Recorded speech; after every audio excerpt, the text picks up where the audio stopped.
Muito bem, senhores. Olha, a Presidência da República autorizou hoje a permanência de 2 seguranças que seguirão acompanhando o ex-presidente Jair Bolsonaro até o dia 15 de março nos Estados Unidos. A medida leva a entender que, pelo menos até essa data, Bolsonaro deve ficar por lá. E um dos filhos dele, o deputado federal Eduardo Bolsonaro, anunciou a abertura de uma loja online chamada Bolsonaro Store.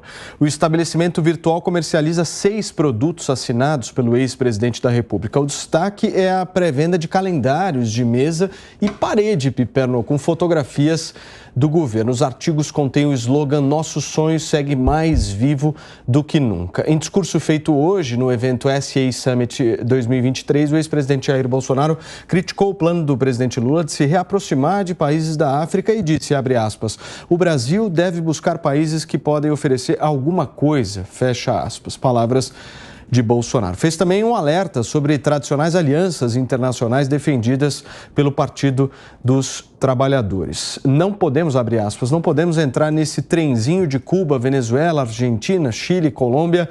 Brasil entrou no trenzinho, tem que descarrilar, fecha aspas, foi o que disse Bolsonaro. Piperno, eu quero entender uma coisa. Você já fez a sua reserva na pré-venda do calendário na Bolsonaro Store?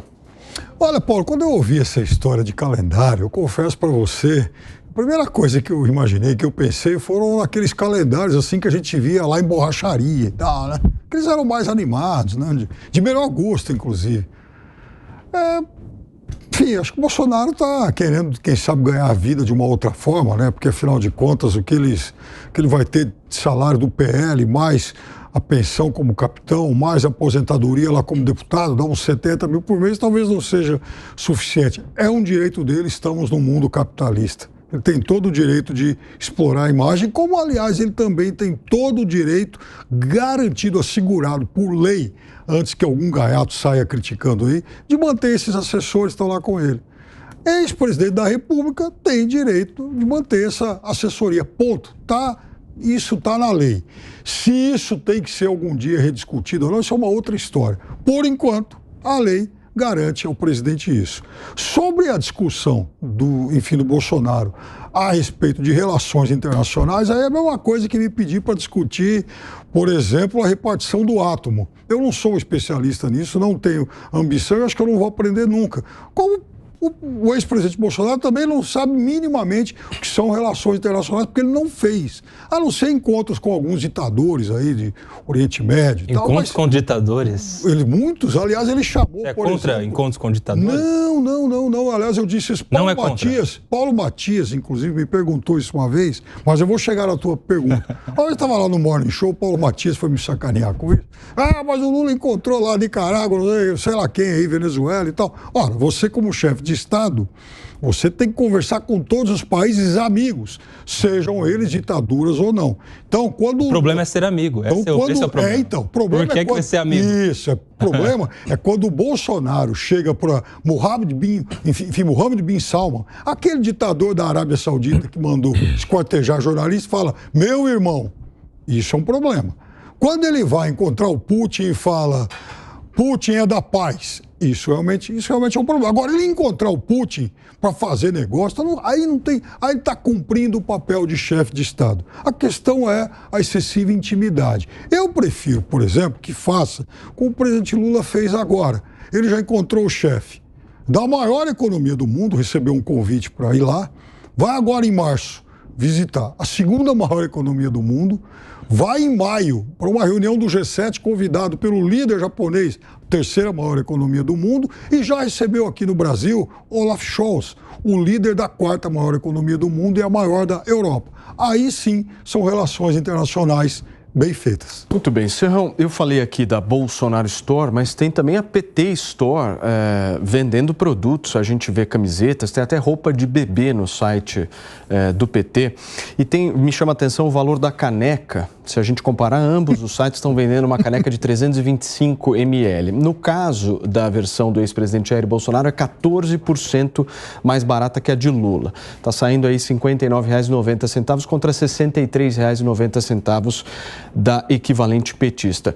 Eu quero entender um pouco, Serrão, como é que você enxerga a utilidade desse movimento que eles estão fazendo. A arrecadação visa o quê? Pois é isso, essa é a pergunta que vale $1 milhão. Todo mundo está querendo entender qual o objetivo disso. Isso é um objetivo pessoal para o presidente? Isso é um objetivo comercial para a família dele? É um objetivo político, partidário? A gente só tem que entender isso, né? Não pode, como o Piperno brincou ali, já pensou se faz o calendário para a borracharia do Bolsonaro? Ia ser o maior sucesso, já pensou? O Piperno não ia comprar, mas ia ter gente que ia querer comprar.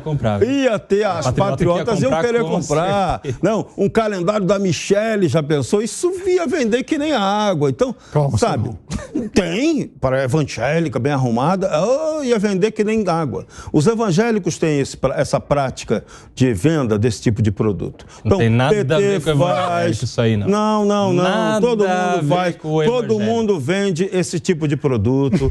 Isso é normal hoje nas redes sociais, na internet. Então, é business, né? Ou como dizem lá em São Gonçalo, buzines. Empreendedorismo puro, né? Buzines.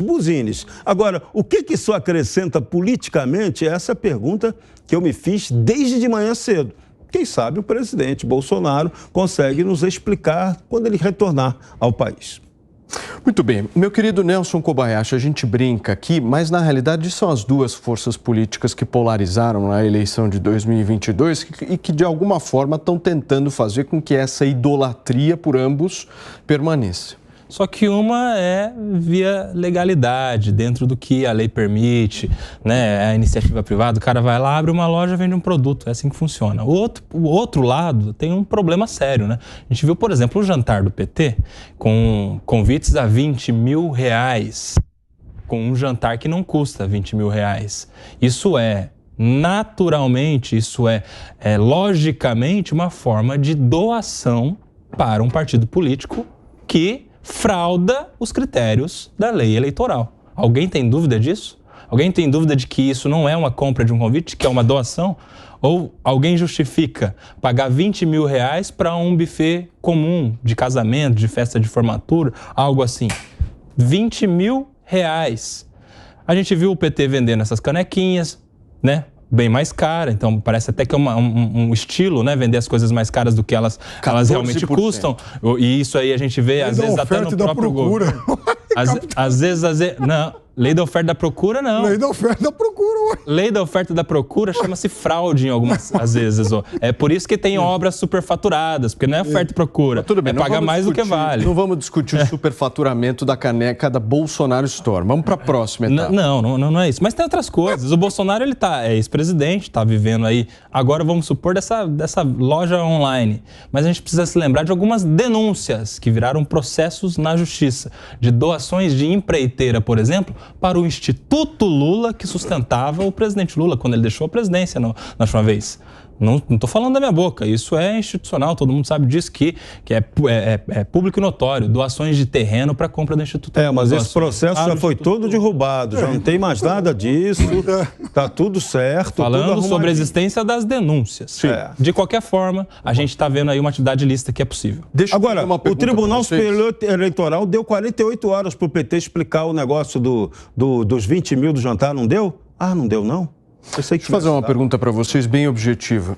Isso, de alguma forma, aliás, de todas as formas possíveis, é uma idolatria muito clara que é cultivada, tanto pelo lulismo quanto pelo bolsonarismo, de colocar os políticos acima, talvez até das pessoas, numa verdadeira ódio a eles. Vocês acham isso positivo? Isso é positivo para a política brasileira? A gente vê um cidadão, de alguma forma, comprando uma roupa de bebê de um político? Isso contribui para a formação política de uma pessoa aqui no país? Eu quero entender um pouco a visão de vocês em relação a isso, independente da força, se for Bolsonaro, se for Lula, eu quero entender se de fato isso vale no Brasil. Como é que vocês enxergam isso, Serrão? É o fenômeno populista, não tem outro nome para dar para isso, né? A política brasileira, ela é muito centrada ainda em nomes e muito pouco em propostas objetivas. O objetivo agora é que essa coisa mude. Com essa eleição, com a volta da esquerda ao poder, com o retorno do PT tomando o poder, espera-se que a oposição ganhe maturidade e apresente uma proposta concreta e alternativa ao PT.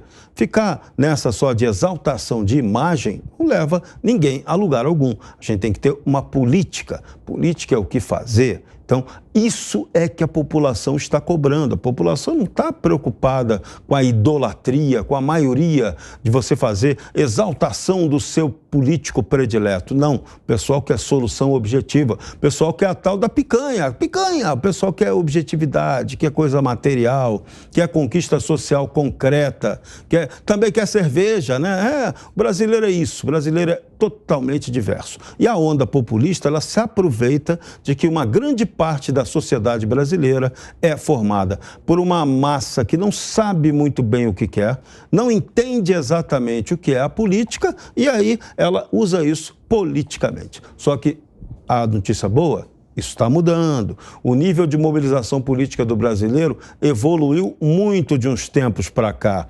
O Jair Bolsonaro deu essa contribuição, mal ou bem, para esse debate aflorar. Então, vamos lá, vamos esperar o tempo, mas qualquer proposta ligada à imagem populista da publicidade do político não é bem-vinda. Piperno, quando é que a gente vai sair desse populismo, tanto de direita quanto de esquerda? Nunca. Nunca.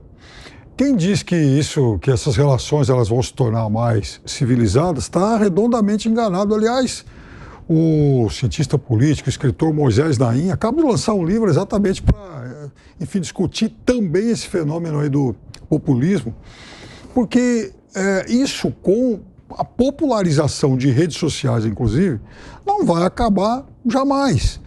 Essas figuras fortes que acabam, inclusive, se sobrepondo a plataformas, a propostas, a mesma correntes aí de pensamento, com redes sociais, a tendência é que elas se fortaleçam ainda mais, porque elas vão acabar se tornando uma espécie de centro de gravidade que vai acabar atraindo muitas outras correntes menores. E elas vão se agigantando cada vez mais.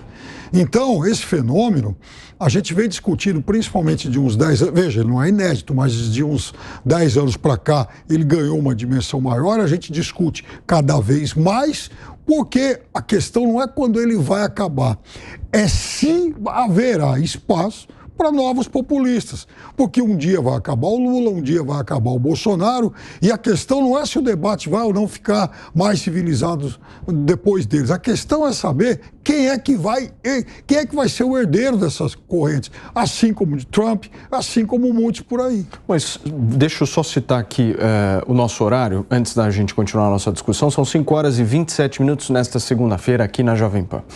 Deixa eu só fazer uma provocação para você, Piperno. E Joe Biden nessa história? Porque Joe Biden, você está pegando justamente uma disputa aí de Trump e tal, talvez aqui no Brasil Lula, mas nós temos exemplos aí de políticos que são um pouco mais de centro intermediários aí nessa história. Centro-esquerda, presidente Macron. Centro-direita. Não, eu não estou dizendo para você que isso... Então, mas é que você falou que isso nunca vai ser vencido. Não, eu disse que isso nunca vai acabar. A presença do populista forte veio para ficar, e inclusive o Joe Biden foi meio que uma solução emergencial do establishment contra um populista, porque não tinha outro.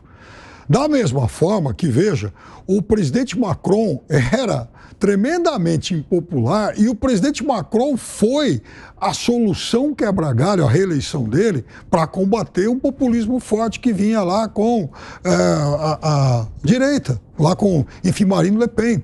E isso, veja, o populista forte, ele vai continuar dando tom. Por quê? Porque para evitar ou não, ou para se aglutinar em torno dele, vão surgir lados mais ou menos moderados. Então surge um Biden, aqui no Brasil pode ser que daqui a pouco um Zema para brigar com algum outro político mais à esquerda. Agora, Piperno, tudo que o populista vai dar o tom. Tudo que a esquerda quer que Bolsonaro continue, tudo que a direita quer é que Lula continue, certo? Ambos, eles se sustentam ali no debate público e fazem uma certa cooperação para coexistir, não é não, Nelson Kobayashi?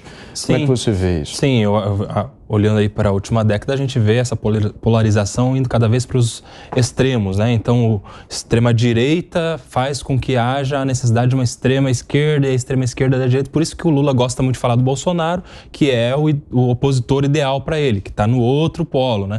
E por isso que o Bolsonaro também se alimenta do antipetismo. A gente já falou aqui algumas vezes. Agora, quando isso vai mudar? Eu acredito que a partir de uma evolução da sociedade que vai deixar de ver nas pessoas a solução para os seus problemas, né? Quando a sociedade começar a votar, escolher os seus representantes de maneira que haja uma identidade de ideias, de princípios, de valores e não de pessoas, porque tem por questão de simpatia, de carisma, de populismo, esse é o termo, né? Acredito que a gente chega lá. Isso só pode acontecer quando? A sociedade só evolui a partir da educação. Mas educação em que condições? Porque se for uma educação doutrinada, a tendência é até piorar, às vezes, né? Doutrinada para qualquer lado, viu? Doutrinada para a esquerda, para a direita, para qualquer lado. As pessoas devem ser educadas para formar senso crítico. A gente não tem visto isso nessa geração. Cada vez é mais difícil. As pessoas vêm com uma caixinha pronta para entrar dentro. Se ela for a favor de uma coisa, ela tem que ser a favor já de todo o pacote completo. Do pacote completo.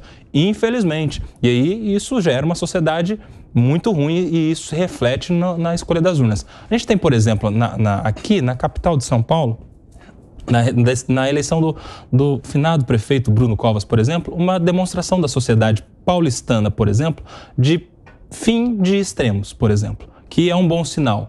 Bom sinal que eu acredito que possa ser um primeiro passo para as próximas eleições de olhar mais para uma política moderada, que atenda à necessidade básica da população, Nelson, independente dos lados. Só fazer uma pergunta para você. Você citou essa eleição de 2020, mas o bolsonarismo ele não tinha um candidato raiz aqui em São Paulo nesse ano, né? Celso Russomano, à época, pelo menos eu compreendo assim, não sei vocês, ele não representava direito isso. Eu não vi uma mobilização forte do próprio presidente Jair Bolsonaro, como foi inclusive com o governador agora eleito Tarcísio Gomes de Freitas, né?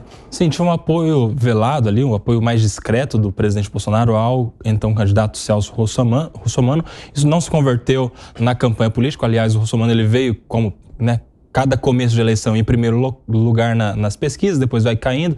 Já aconteceu isso por 1, 2, 3 vezes, não sei, mas foi realmente um apoio mais discreto. Mas com apoios discretos, muitos senadores foram eleitos acompanhando o Bolsonaro na última eleição. Em eleição municipal aqui em São Paulo, enfim, a polarização radical de extremos em eleição aqui em São Paulo. Não. Quando foi que aconteceu aqui? Pois é, eu sei, mas o mesmo poderia ter sido consumando. Talvez a eleição não havia lá atrás. Não havia bolsonarismo, né, anteriormente, Vernon. Então, obviamente, não teve polarização. Mesmo, o que eu digo é que mesmo com o apoio tímido do Bolsonaro ao Russomano, poderia ter havido essa polarização, porque apoio tímido do Bolsonaro houve a muitos senadores que foram eleitos, muitos governadores que foram para o segundo turno. Por exemplo, no Mato Grosso do Sul, um apoio muito assim, né, meia boca dele, que virou voto para os candidatos. Então poderia ter tido sim. Eu acho que isso é fruto mesmo da consciência do paulistano.